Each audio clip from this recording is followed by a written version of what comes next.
Hey guys, this is Mrs. Long, and we're talking about directed line segments here. In a directed line segment, it means that we have a line segment and we're worried about the direction. Here, they tell us that it's segment RS, so the direction is from R to S.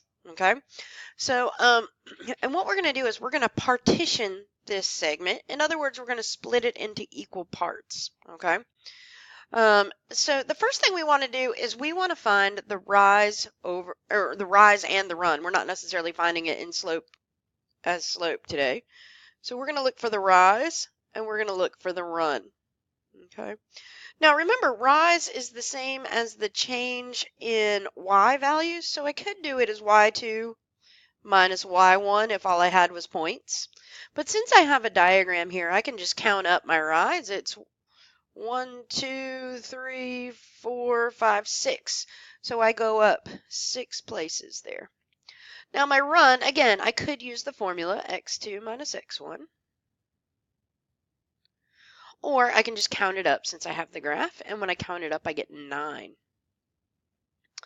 Now, they tell us that they want this segment divided into a ratio of 2 to 1. So if you think about a segment, all right, we're going to pretend like that's a line.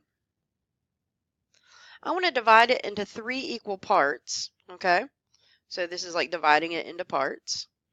But I want 2 of those parts to be closer to R. So I want 2 of those parts to be here. And what I want to do is I want to find this point right here. So what I'm going to do, since that's 2 out of the 3 parts, is I'm going to multiply both of these numbers by 2/3. So 6 times 2 is 12. 12 divided by 3 is 4. And then 9 times 2 is 18. 18 divided by 3 is 6.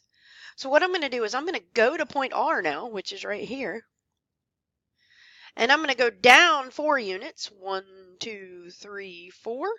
And right 6. 1, 2, 3, 4, 5, 6. And there is the point that divides this into 2/3 on the R side and 1/3 on the S side. So the coordinates of that point are actually, that's going to be point Q. And the coordinates are, I go right 3, down 1. All right, I hope that helps. You may have to watch this video a couple times.